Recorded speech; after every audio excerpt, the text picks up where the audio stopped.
All right, this is sure to be an adventure. Anyway, I want to read for you this book that is called Christmas from Heaven, and it is the true story of a guy that's called the Berlin Candy Bomber. Now, we've been talking about, and you've been reading biography books, and you are going to create a presentation about the person that you've been reading about, and I'm going to use this as my example.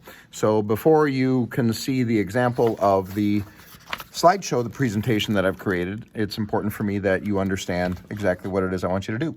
So here we go. The Christmas from Heaven, the true story of the Berlin Candy Bomber. So this takes place in the country of Germany, and it's in the late 1940s.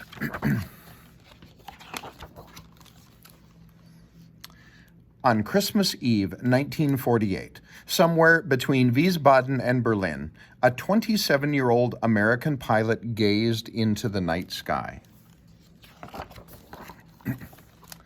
The heavens were so full of stars, it seemed they would overflow and tumble to the earth in a brilliant display of Christmas generosity and joy. Hal, as he was known to his crew, wrapped his hands around the yoke of his C-54 cargo plane, packed with 20,000 pounds of flour. This is the real spirit of Christmas, he thought to himself as he guided his plane toward Tempelhof Air Base in West Berlin. Yes, you heard right, 20,000 pounds of flour, as in the stuff you make bread and cookies and all sorts of good things from. When World War II had ended 3 years earlier, Germany and its capital city were divided between the Western Allies and the Soviet Union. Then, in a grab for power, Stalin, he was the Soviet Union leader, blocked ground transportation into the city. To preserve freedom and keep 2.5 million West Berliners from starving, the United States and Britain began transporting food and other basic supplies by air. Hal was one of hundreds of Americans who participated in the historic Berlin airlift, dubbed Operation Vittles. Now, did you know that Vittles is like something good to eat? So that's why it's called Operation Vittles. That snowy Christmas Eve, as Hal radioed for clearance to land, his mind wandered back 6 months to the day that had changed his life. He had been standing at the end of Tempelhof runway, taking home movies of arriving planes, when he noticed about 30 children on a grassy strip just beyond a barbed wire fence. In broken English, they asked about the planes, how much flour each one carried, and whether the airlift would continue. Although the children had been on meager rations, they were more concerned with freedom than with flour. They wanted what Hal always had, the opportunity to pursue their dreams. For nearly an hour, he answered their questions before saying goodbye. As he turned away, one question lingered in his mind. What makes these kids different? All over the world, children were known to beg for candy from American servicemen. These children had little to eat and no candy at all. Yet they were grateful what the airlift had given them and asked for nothing. Their gratitude melted Hal's heart. And by the way, so this is a painting or artwork. This here's a real picture, a real photograph of Hal. And over here, this is a real photograph of those children at that time as they looked through that barbed wire fence. Instinctively, he wanted to give something back. Digging into his pockets, he found only 2 sticks of gum. From little things come big things, his father used to say. A broad smile crossed Hal's boyish face. Giving so little to so many could cause a squabble, he reasoned. But a quiet voice within him urged him on. Hal had broken the gum into 4 pieces and passed it through the fence. Without a word, the 4 children tore the gum wrappers into strips and passed them to the others. One by one, each small nose was pressed to the paper, breathing in the minty smell. Never had he seen such expressions of joy and wonder, even at Christmas. There he is with the gum sticks, handing the gum through the fence. As Hal watched in amazement, his mind raced. If only I had more to give, he thought. He had his own rations of gum and chocolate. Maybe his buddies would be willing to donate theirs. Just then, another C-54 roared over his head. An idea formed in his mind. Well, I could drop candy from the air, he said to himself. He quickly explained his plan to the children. When they asked how to recognize his plane, he remembered flying over the family farm back home.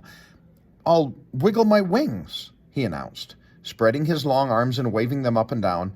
The children giggled with delight. "Just promise me you'll share the candy," he said. All heads nodded in agreement. And here's a photo of the children awaiting, and this is actually his photograph when he must have wiggled his plane a little bit to wiggle his wings so they knew it was him. By the next day, Hal had secretly enlisted his crew to donate their rations and make parachutes from handkerchiefs. As Hal's plane approached the runway and the grass came into view, he wiggled his wings, and a knot of waiting children exploded, running and jumping into the air. With the precision of bombardiers, the airmen pushed the candy out the flare chute, and white canopies floated to the earth.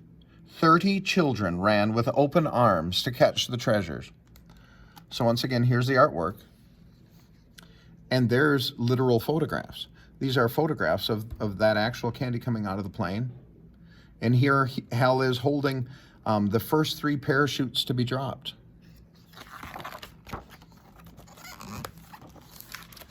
Hal and his buddies were as excited as the children. The thrill of giving was irresistible. Soon they were dropping parachutes every day, hundreds of them. The press caught on and reports went out. Mail for Uncle Wiggly Wings began piling up at base operations.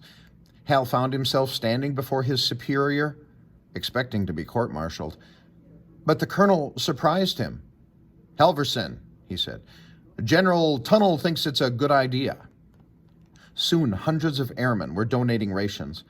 Operation Little Vittles quickly captured the imagination of people everywhere. Candy and handkerchiefs poured in from around the world. Hal had become known as the Candy Bomber and the Chocolate Pilot.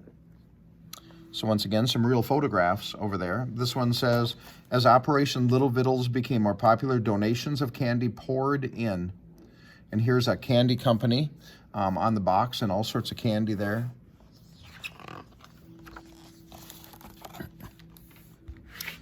Across West Berlin, children gathered to catch the parachutes and share the candy with each other. And they sent hundreds of thank you letters, like the one addressed to Dear Uncle of the Heaven. Some included maps and instructions. "Fly along the big canal, to the second bridge, turn right 1 block. I lived in the bombed out house on the corner. I'll be in the backyard every day at 2 p.m. Drop the chocolate there." Day by day, the parachutes brought peace and candy and renewed hope. The children made friends of their former enemies, and their parents' hearts were softened. The wounds of war began to heal. Now over here, we see a couple of actual thank you cards that were written by kids and some artwork that was drawn about the candy and the parachutes.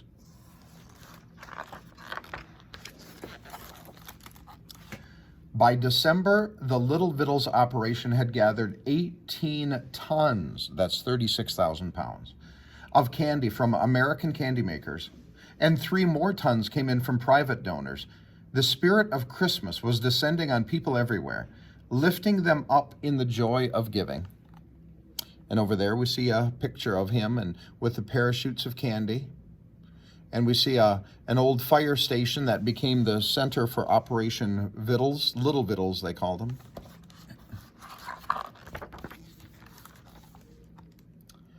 That Christmas Eve, the 27-year-old American pilot blinked back tears. The stars overhead could not be more beautiful than skies overflowing with parachutes, tumbling to the earth in a brilliant display of Christmas generosity and joy. And here he is over here.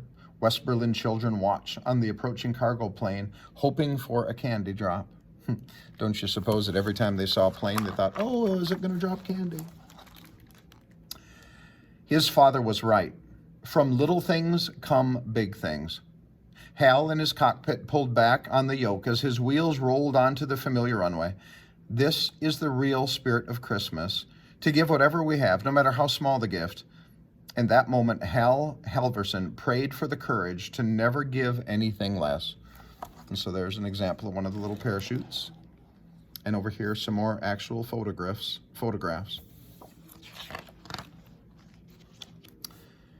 And there's just another picture of Hal with his buddies, and Here is a picture of Hal as an older man. And by the way, he just passed away in early 2022.